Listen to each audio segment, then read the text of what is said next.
Guys, melanjutkan dari video sebelumnya, pada video kali ini kita akan melakukan praktik coding masih terkait dengan dasar processing dataset menggunakan Python. Sekarang kita akan membahas bagaimana caranya membaca data.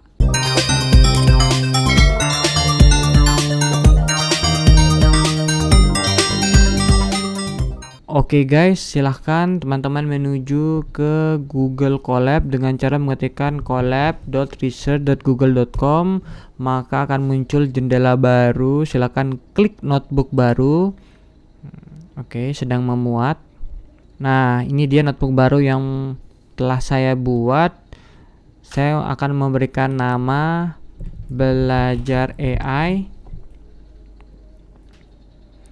Nah, langkah selanjutnya adalah kita mengimport library yang dibutuhkan, yang mana di sini yang kita butuhkan adalah library pandas.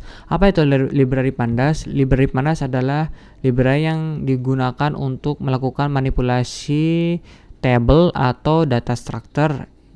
Bisa kita gunakan untuk mengimport data, membaca data table, Excel, CSV, kemudian melihat dimensi datanya, membaca secara statistik dari tabel yang telah kita import dan lain sebagainya. Bagaimana cara kita mengimportnya? Dengan cara mengetik import spasi nama library-nya pandas alias pd. Jadi di sini kita akan memanggil pandas dengan nama alias pd untuk memudahkan dalam pengkodingan ya teman-teman. Silakan klik shift enter atau klik tanda play ini untuk menjalankan sintaksnya. Tunggu ya, ini lagi menghubungkan dengan Google Colab server. Oke, sudah terhubung. Maka di sini akan muncul tanda centang hijau yang menandakan bahwa kodingan kita atau sintaks kita telah berjalan tanpa error. Kemudian silakan teman-teman klik plus kode untuk menambahkan line baru untuk codingan line baru ya teman-teman. Silakan. Langkah kedua yang akan kita lakukan adalah membaca dataset dari Google Drive. Nah, di sini kan kita belum menghubungkan Colab kita dengan Google Drive. Nah, silakan teman-teman hubungkan dulu Google Colab-nya dengan Google Drive dengan cara mengklik ini, mengklik file ya. Klik file lalu klik pasang drive. Silahkan klik sambungkan ke Google Drive. Jadi teman-teman silahkan mendownload file data Excel yang telah saya berikan di link deskripsi di video ini. Lalu silahkan teman-teman upload ke Google Drive. Silahkan dibuat di folder di sana. Nanti teman-teman hubungkan Google Drive-nya teman-teman dengan Colab. Nah, tadi udah ini kan, ini sudah muncul ada folder baru namanya Drive. Silahkan diklik. Klik My Drive. Nah, di sini saya sudah membuat folder namanya belajar AI Python. Ini saya klik. Nah, di sini saya sudah membuat folder namanya data. Lalu di dalam folder data ini saya telah mengupload data BMKG yang saya sudah berikan ke teman-teman di kolom deskripsi di video ini. Silakan klik tanda titik 3 ini lalu klik salin jalur. Ini akan menyalin link dari datasetnya. Kemudian saya close. Kemudian di sini saya buatkan variabel baru namanya data URL atau data path. Data path saja. Data path yaitu silakan buka tanda petik 2, kemudian copy paste link atau path dari data yang telah kita upload ke Google Drive. Kemudian kita baca dengan menggunakan pandas. Caranya adalah buatkan variabel baru namanya data, kemudian panggil pd dot baca data Excel-nya ya, karena data yang kita upload ini adalah data dalam format Excel dengan metode read Excel kayak gini ya teman-teman. Kemudian panggil data path-nya sebagai parameter di metode read Excel-nya. Silakan ketik shift enter. Nah, di sini sudah centang hijau ya yang menandakan bahwa kita telah sukses untuk mengimport datanya. Untuk melihat datanya silakan klik data aja gitu ya. Shift enter.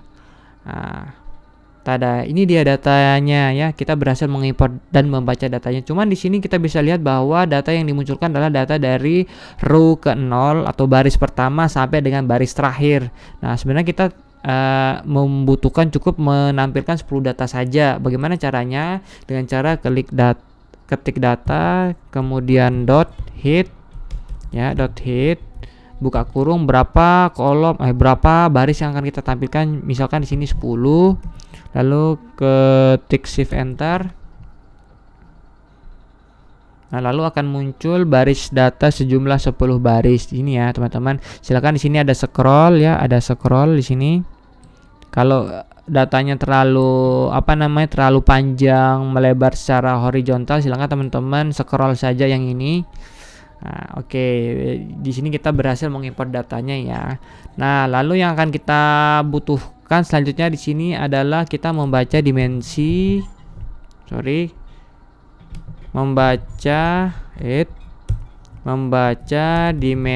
data. Apa gunanya? Kenapa kita harus membaca dimensi data? Karena di sini kita harus memastikan berapa jumlah baris dan berapa jumlah kolom yang ada di tabel tersebut. N baris dan N kolom. Bagaimana kita melakukannya? Yaitu silakan panggil data.shape. Jadi klik shift enter. Nah, jadi kalau ada tanda pagar ini menandakan bahwa ini yang kita tuliskan itu adalah menjadi komen ya teman-teman. Jadi tidak berpengaruh terhadap eksekusi program.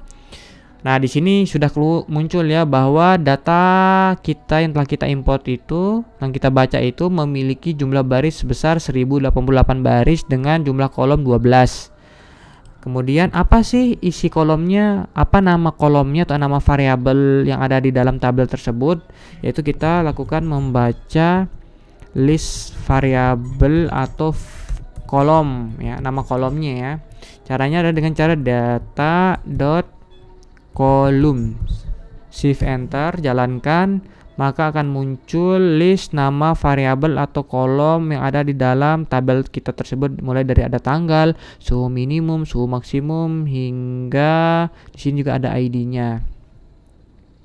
Mengapa kita perlu lakukan ini? Di sini kita perlu melihat apakah data tersebut memiliki tipe data number, apakah data tersebut memiliki tipe data float, kemudian kategori dan lain sebagainya. Di sini kita bisa menerawang sebagai langkah awal kita untuk mengenal data ya teman-teman. Baik, selanjutnya adalah kita akan membaca tipe data dari setiap variabel atau features ya. Bagaimana caranya? Gampang. Silakan panggil data ketikan di types. Silakan ketik shift enter, maka akan muncul tipe data yang pasti dari setiap variabel atau features. Di sini contohnya tanggal, di sini tipenya objek, suhu minimum sampai dengan suhu rata-rata ini tipe datanya sama semua yaitu float 64 ya. Kemudian di sini ada kelembapan rata-rata, di sini ada integer juga ya. Nah, kemudian yang arah angin, maksudnya yang north, selatan, utara, tenggara dan lain sebagainya itu objek, dikategorikan sebagai objek. Ini objek ini artinya bukan angka ya, tapi di sini adalah kategori ya.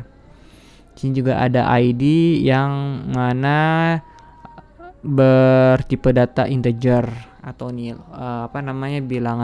bilangan cacah ya.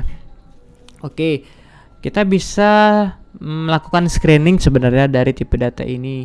Ya, di sini mungkin dari features tanggal dan features ID ini kita mungkin akan menghapusnya ya, karena tanggal dan ID ini tidak memiliki korelasi dengan case kita ya. Misalnya case-nya di sini adalah untuk memprediksi banjir ya. Oke, setelah itu yang bisa kita lakukan adalah kita membaca data secara statistik.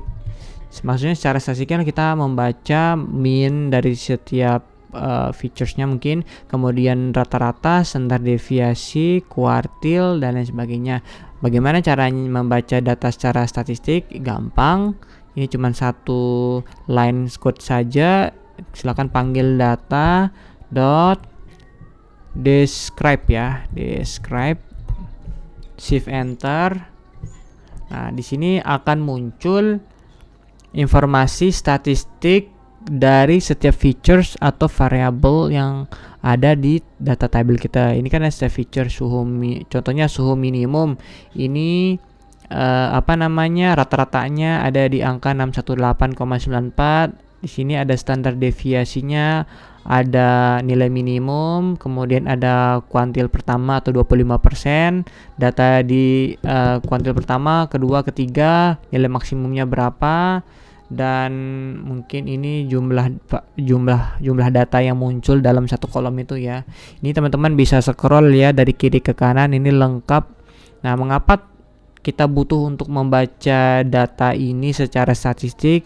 Karena mungkin kita bisa melihat mungkin dari variasi data, persebaran datanya bagaimana, apakah data-datanya itu tersebar secara distribusi normal, apakah standar deviasinya itu dekat dengan nilai tengahnya ya.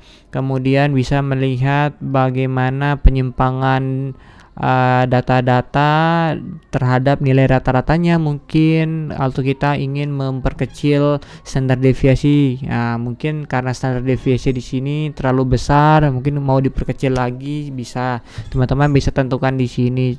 Ini yang sangat bermanfaat sekali untuk melihat bagaimana sih pola data kita, bagaimana sih volatilitas data kita, bagaimana sih gambaran umum data kita kalau digambarkan secara statistik. Oke, baik, kita telah belajar bagaimana caranya membaca data, kemudian melihat dimensi, kolom, features, kemudian membaca data secara statistik. Kita akan melanjutkan bagaimana caranya untuk melakukan cleaning data atau membersihkan data dari data-data yang abnormal atau anomali tersebut.